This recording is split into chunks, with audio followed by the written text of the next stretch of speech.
Ce que je vais vous raconter, ça se passe au cœur de l'Europe occidentale. La Belgique, telle que nous la connaissons actuellement, depuis toujours, pourrait éclater, disparaître. Pourquoi? À cause d'une fracture croissante entre les deux grands groupes linguistiques qui forment la population de la Belgique, les Flamands et les Wallons, qui sont les francophones. Il y a eu des élections le 10 juin dernier et plus de 3 mois plus tard, les politiciens n'avaient toujours pas réussi à former un gouvernement. L'enjeu est majeur puisque, je vous le rappelle, la Belgique, c'est le cœur politique de l'Union européenne. Située dans l'ouest de l'Europe, la Belgique possède des frontières communes avec la France, les Pays-Bas, l'Allemagne et le Grand-Duché du Luxembourg. Sa capitale est Bruxelles.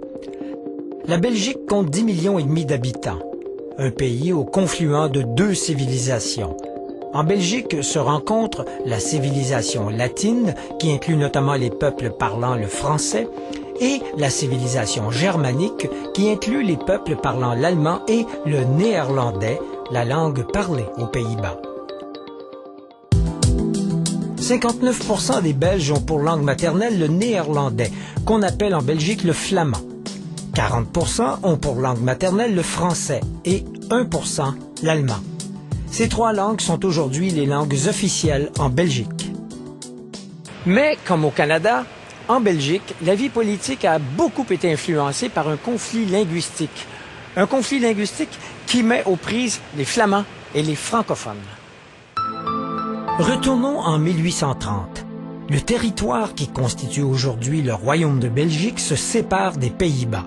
Déjà, à l'époque, une majorité de Belges s'expriment dans des patois venant du flamand. Malgré cette réalité, les dirigeants belges décident que le français deviendra la seule langue officielle du pays. 1898. Le sentiment nationaliste flamand est en expansion. En réaction, le roi Léopold II reconnaît le flamand deuxième langue officielle, mais cela ne calme pas les nationalistes flamands puisque le français continue d'être la langue dominante. Cette domination est d'autant plus fortement ressentie que Bruxelles, la capitale de la Belgique, jusqu'alors majoritairement de langue flamande, se francise de plus en plus. 1914. La Première Guerre mondiale éclate. Plusieurs soldats de langue flamande sont punis ou, pire, tués au combat parce qu'ils ne comprennent pas les ordres de leurs officiers qui parlent seulement français. Les Flamands en sont indignés. Ces incidents alimentent les demandes d'autonomie de la Flandre au sein de la Belgique. 1950. Flamands et Wallons, c'est-à-dire les francophones vivant dans le sud de la Belgique, se déchirent sur l'avenir de Léopold III. Ce dernier veut remonter sur le trône. Les Flamands appuient le retour du roi, les Wallons s'y opposent. Certains menacent même de séparer la Wallonie de la Belgique. Léopold abdique en faveur de son fils, Baudouin.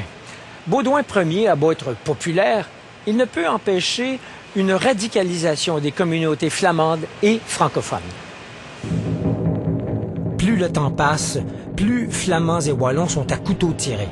Une vive tension survient lorsqu'on chasse les étudiants francophones de l'université bilingue de Louvain qui doivent s'installer à Louvain-la-Neuve en Wallonie. Le pays semble au point de rupture. Alors, comment réagit la Belgique? Pour survivre, la Belgique décide de se réformer. On va réorganiser le territoire, redistribuer les pouvoirs et on va transformer la Belgique en fédération. Voici aujourd'hui ce que ça donne. Au sud du pays, on a créé ce qu'on appelle la région wallonne. En Wallonie, la seule langue officielle est le français. La Wallonie représente 55% du territoire belge. Au nord, a été créée ce qu'on appelle la région flamande. En Flandre, la seule langue officielle y est le flamand. La Flandre constitue 44% du territoire belge. Enclavée dans la région flamande se trouve la région de Bruxelles-Capitale. À Bruxelles, même si la majorité des habitants ont pour langue maternelle le français, il y a deux langues officielles, le français et le flamand. Bruxelles-Capitale totalise seulement 1% du territoire de la Belgique. En termes de population, 58% de la population se trouve en Flandre, 32% en Wallonie et 10% dans la région de Bruxelles-Capitale. Or, beaucoup de Flamands trouvent cette réforme compliquée et même nuisible à leurs intérêts. C'est que depuis le début des années 50, il y a une renaissance économique de la Flandre, alors que la Wallonie, elle, décline. Dans ce contexte, les Wallons tiennent mordicus à l'existence d'un État fédéral fort qui redistribue la richesse. Les Flamands, eux, rechignent à payer pour les Wallons et veulent réduire le rôle de l'État belge. La querelle sur cette question ne cesse de s'aggraver. Le nom, alors 10 juin 2007. Les résultats des élections législatives nationales provoquent une crise politique. Le Parti chrétien-démocrate flamand, dirigé par Yves Le Terme, un Flamand au nom pourtant bien francophone, remporte une pluralité des sièges au Parlement fédéral belge sans toutefois obtenir de majorité. Le Terme tente alors de constituer une coalition de partis politiques qui pourra gouverner le pays. Pendant plus de 100 jours, les partis politiques n'ont pas réussi à s'entendre. La discorde vient d'une énième proposition de réformer de nouveau la Belgique.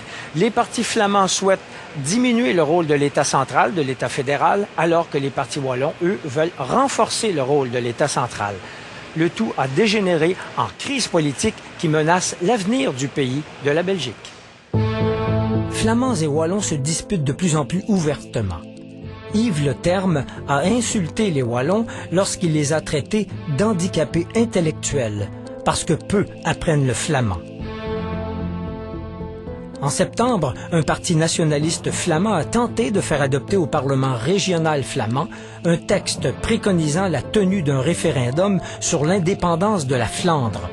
Selon les enquêtes d'opinion, entre 40 et 50% des Flamands soutiendraient cette option. Entendons-nous, la Belgique n'est pas au bord de la guerre civile. Ça n'a rien à voir avec les fractures majeures qu'ont connues l'ex-Yougoslavie ou l'Irlande. Mais Bruxelles, le noyau du conflit belge, est aussi la capitale de l'Union européenne. On comprend donc que la France, les Pays-Bas et aussi tout le reste de l'Europe jettent un œil inquiet sur ce qui se passe dans le plat pays de Jacques Brel.